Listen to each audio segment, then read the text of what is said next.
दीपावली का ये पर्व आस्था से जुड़ा है, ये खुशियों से जुड़ा है। दीपोत्सव की रौनक के बीच देश के अलग अलग हिस्सों में अनूठी परंपराएं हैं जो सदियों से चली आ रही हैं। और ऐसी ही एक परंपरा हिमाचल प्रदेश की राजधानी शिमला के धामी इलाके की है। यहाँ के लोगों को अलग अलग ग्रुप में एक दूसरे पर जमकर पत्थर मारते हुए देखा जाता है। आखिर इस परंपरा का नरबली से क्या कनेक्शन है और लोग इस मेले में उत्साह के साथ क्यों शिरकत करते हैं, ये रिपोर्ट देखिए और समझिए।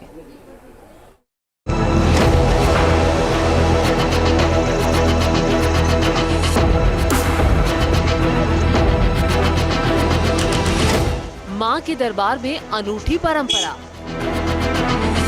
मेले से नरबली का क्या कनेक्शन, पत्थरबाजी के साथ नाच गाना और उत्साह, दिवाली के बाद खून बहाने की कैसी परंपरा। सदियों से चला आ रहा मेला, आस्था का गहरा नाता। हजारों लोगों की भीड़ उमड़ी है और बीच मैदान में जबरदस्त पत्थरबाजी हो रही है।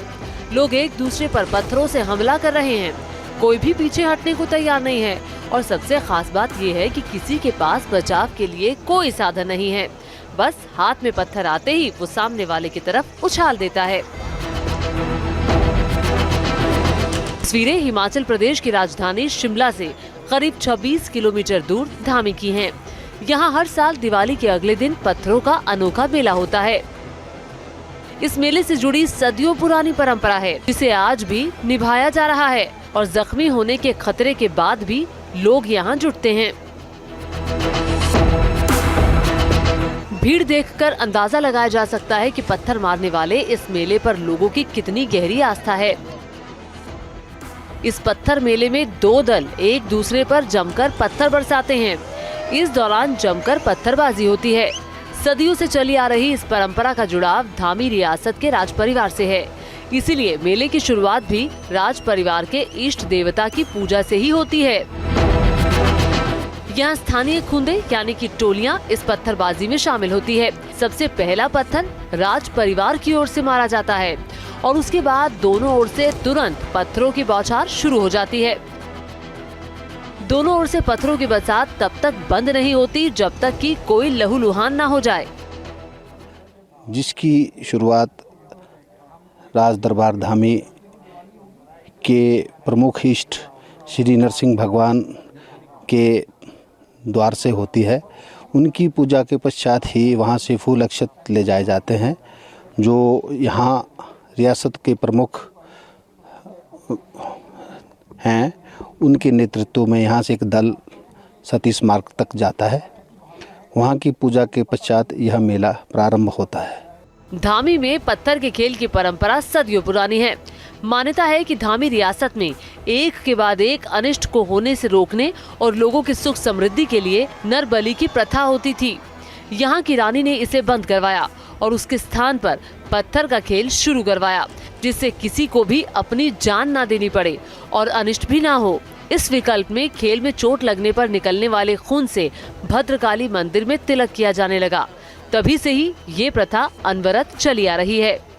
यह जो पत्थर का मेला है लगभग 300 वर्षों से चला आ रहा है और ये इसका शुरुआत जो सती महारानी जो हुई थी उसके पश्चात ही पत्थर के मेले की गई। इससे पहले मानवबलि का यहाँ विधान था। मानवबलि को रोकने के लिए महारानी ने यह हमें विधान बताया, जिसमें मानव रक्त को निकालने के लिए ये पत्थर का मेला शुरू हुआ।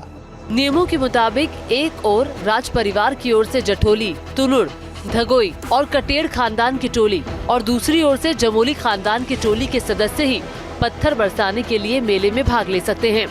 बाकी लोग पत्थर मेले को देख सकते हैं, लेकिन ये पत्थर नहीं मार सकते। ये परंपरा कायम रहे, इसके लिए राज परिवार की ओर से पीढ़ी दर पीढ़ी काम किया जा रहा है।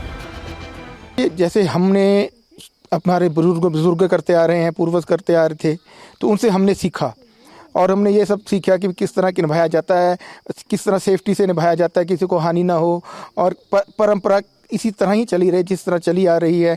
ये तो ऐसा बोला जाता है कि जब हमारे यहाँ पे कोई भी स्वर्गवास हो जाता है, अभी भी जिस दिन मेला है और कोई स्वर्गवास हो जाता है तो उसकी जो उसकी चिता है उसमें बाद में आग लगाई जाएगी। पहले ये मेला है, इसको निपटाया जाएगा, तो इसकी इतनी अहमियत है।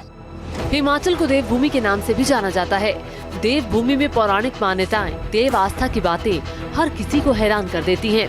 इस बार ये मेला 12 मिनट तक चला। इस दौरान दोनों तरफ से जमकर पत्थरों की बरसात हुई।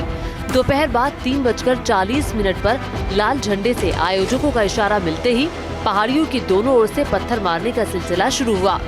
पत्थरबाजी के बाद जमोगी खुंद के शिवम संजू को पत्थर लगते ही खेल को बंद कर दिया गया। खास बात यह है कि जिसे भी मेले में पत्थर लगता है वो खुद को भाग्यशाली मानता है।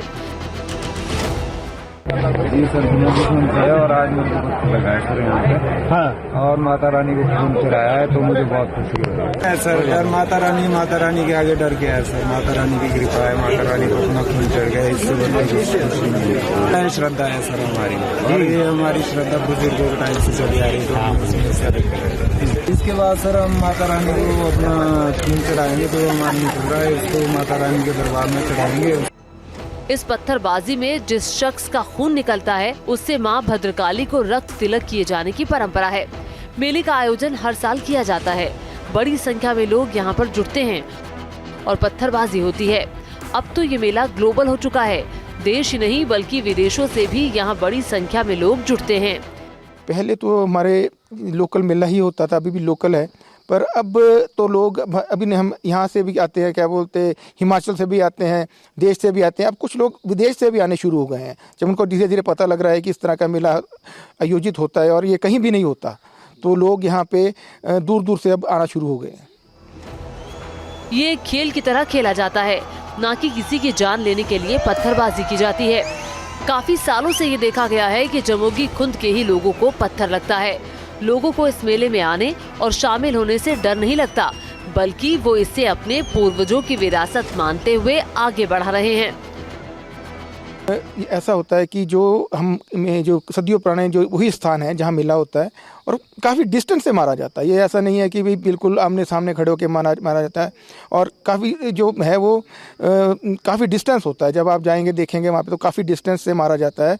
और इसमें ऐसा है कि भाई कभी डायरेक्ट पत्थर नहीं लगता, ये हमेशा ऊपर से उठता हुआ पत्थर होता है। और जब भी किसी को लगता है तो वहाँ किसी भी खुंद को उसके बाद फिर ये मेला संपन्न हो जाता है तिलक के साथ लगने के बाद। तो जब वो ऊंचे पत्थर मारते हैं प्रेम से एक दूसरे की तरफ, जैसा माता ने बताया था, तो जब तक नहीं लगता पत्थर तब तक मेला चलता रहता है। अगर किसी के लग जाएगा तो माता के वहाँ तिलक लगा देते हैं, नाम ही हो तो माता की जगह है वो गिर जाता, वो मान लिया जाता है कि भी लग गया माता को। उसके बाद नाच गाना डांस करते हुए मेले में जाते हैं ऊपर लोग। फिर वहाँ उसी तरीके से चला जाए प्राचीन उससे। तो पहले तो कोई एंटरटेनमेंट का साधन नहीं होता था, यही उसके बाद फिर वो बाजे गाजे के साथ नाचते हैं, ढोल नगारे के साथ वहाँ ऊपर काफ़ी। तो अपने ऐसे इस तरीके से मेला चला हुआ। पत्थरबाजी वाले इस मेले में आज तक कोई बड़ा हादसा नहीं हुआ है और ना ही किसी की जान गई है। लोगों का मानना है कि ये सब माँ भद्रकाली की कृपा से ही होता है। मान्यता है कि धामी क्षेत्र में आई आपदाओं से प्रजा को बचाने के लिए इस मेले का आयोजन होता है।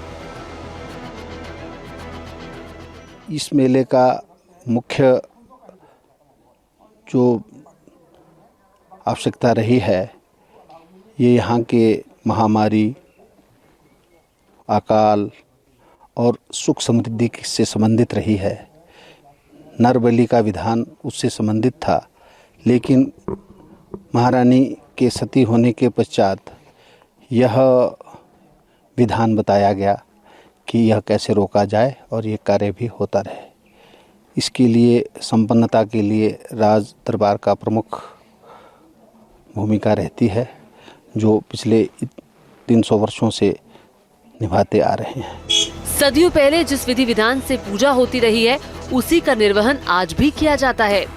सदियों से चली आ रही इस परंपरा को आगे बढ़ाने के लिए राज परिवार के साथ ही स्थानीय निवासी भी पूरी लगन के साथ काम करते हैं।